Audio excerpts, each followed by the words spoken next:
نعرہ رسالت یا رسول اللہ، کل ایمان نعرہ حیدری یا علی، آواز بلند تر صلوات اللہم صلی علی محمد۔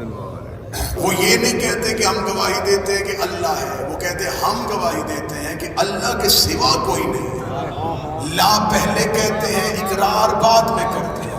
یہی تو مذہب اسلام کا بنیادی فلسفہ ہے کہ جھوٹوں کا انکار پہلے کیا کرو، سچوں سے پیار بعد میں کرو۔ واہ کیا بات، علی ہمارے پاس اللہ کے ہونے کی دلیل ہے علی کے پیشانی پہ سجدے کا نشان۔ جناب عیسیٰ بول پڑے تو بول کے کہتے خبردار زاہدہ عابدہ بطول معصومہ، خبردار میری ماں کے کردار پہ کوئی تہمت نہ لگائے۔ قوم نے الزام کردار پہ لگایا، عیسیٰ نے تعارف اپنا کروایا، اللہ کا عبد ہوں، کتاب لے کے آیا ہوں، نبی بن کے آیا ہوں۔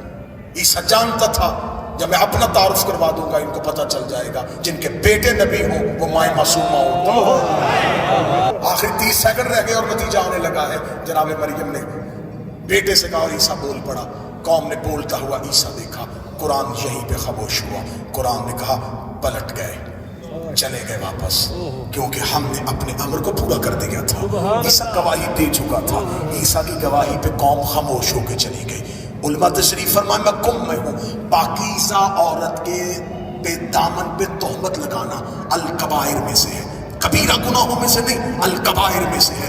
اگر کوئی پاک دامن عورت کو تہمت لگا دے تو شریعت محمد و آل محمد میں وہ گناہ کبیرہ نہیں، وہ الکبائر میں سے ہے۔ قوم نے الزام عام عورت پہ نہیں لگایا تھا، وقت کی بطول پہ لگایا تھا۔ اس دور میں عذاب آتے تھے، اس دور میں آسمان سے آگ برستی تھی، اس دور میں زمین پھٹتی تھی، اس دور میں پتھر ادھر آتے تھے۔ اللہ نے سابقہ امتوں کا حشر بدلا تھا، ان کے چہرے بدل دیے تھے، انہیں مسخ کر دیا تھا۔ اتنا بڑا کبائر گناہ کرنے کے بعد وہ اپنے پاؤں پہ چل کے اپنے اپنے گھروں کو واپس چلے گئے۔ میں پوچھتا ہوں میرے آقا و مولا، میرے اللہ، تو نے ان پر عذاب کیوں نہیں نازل کیا؟ ان کے چہرے کیوں نہیں بدلے؟ انہیں مسخ کیوں نہیں دیا؟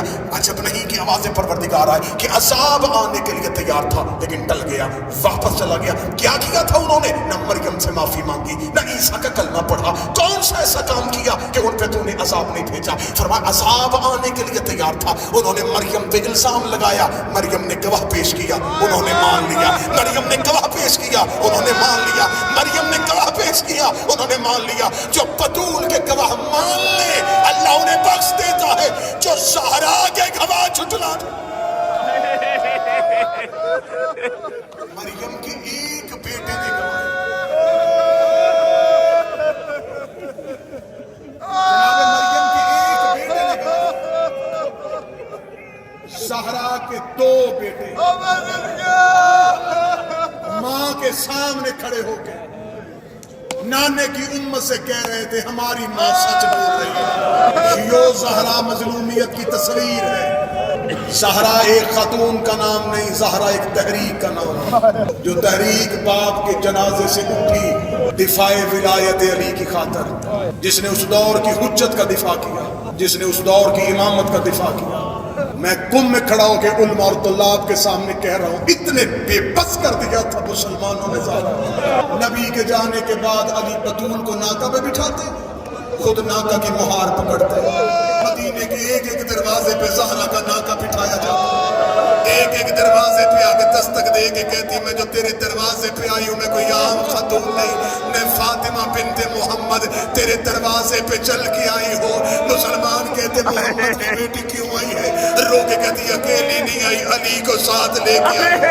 تم نے قدیر میں وعدہ کیا تھا کہ تم علی کی بیعت میں چلے گئے ہو، تم نے میرے بابے کے بعد علی کو تنہا کیوں کر دیا؟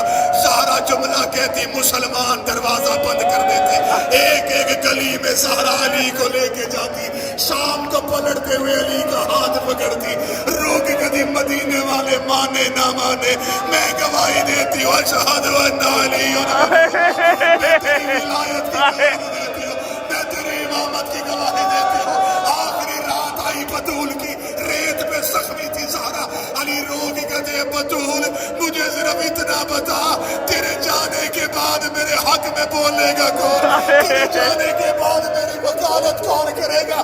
رو کے زخمی ریت سے اٹھی، رو کہ کہتے یا علی میرے بعد رونا نہ، یا علی میرے بعد خود کو اکیلا نہ سمجھنا. یہ کہہ کے بی بی نے اپنی چادر کا پلو اٹھایا، چھوٹی سی زینب کو ہاتھوں پہ لیا، روگی